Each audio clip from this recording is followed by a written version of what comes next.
In the first century, the term ethne, often translated as Gentiles, functioned as a descriptor of covenant status and social location, not a rigid marker of biological ancestry.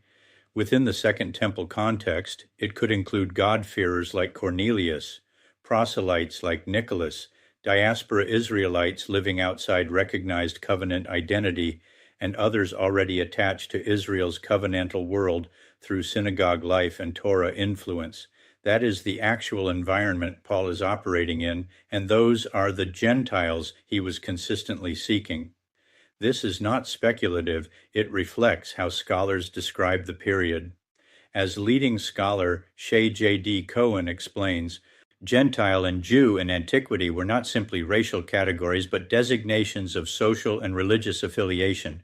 Likewise, scholar Louis Feldman observes that large numbers of pagans were attracted to Judaism. Many attended synagogues as God-fearers. And Paula Fredrickson adds, pagans who frequented synagogues, honored the Jewish God, and observed some Jewish practices formed a significant part of the diaspora environment. This means Paul's mission was not aimed at random, disconnected humanity, but at people already within Israel's covenantal orbit, those who were near, attached, or estranged in covenantal terms. This is exactly the point of the covenantal inclusion model of Israel only. The New Testament is not addressing all humanity indiscriminately, but a defined covenant world, Israel and those within its covenantal structure. Once that boundary is recognized, the language, mission, and categories of the apostles fall into place seamlessly. By contrast, Gentiles, in the modern sense, people with no connection to Israel, no relationship to the law, and no place within that covenant framework, were not covenant violators. They were not under the law, not facing its covenantal curses, and therefore not the audience of its promised resolution. As Paul himself says, where there is no law, there also is no violation. Romans 4:15. The categories of sin, judgment, and redemption he is addressing belong to Israel's covenant world, not to all humanity indiscriminately. So when Paul speaks of Gentiles, he is not opening a universal program for all people everywhere.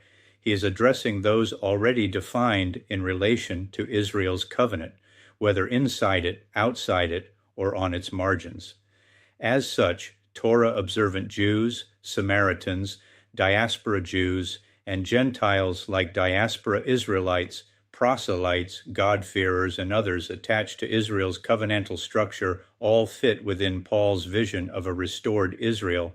In short, while Paul did encounter pagans with no prior link to Israel and at times addressed them directly, like at Lystra and Athens, they were not the primary targets of his mission. Nor was his intended audience limited to biological descendants of Jacob.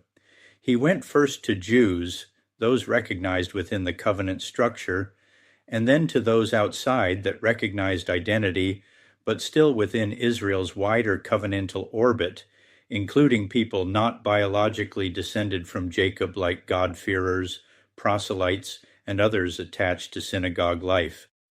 These groups were numerous in the diaspora and formed the primary context in which Paul operated. Even when the message extended beyond the synagogue, it did so from within this established network. The consistent pattern of his ministry shows that it was rooted in this pre-existing covenantal world, not structured as a universal program directed at all humanity without distinction.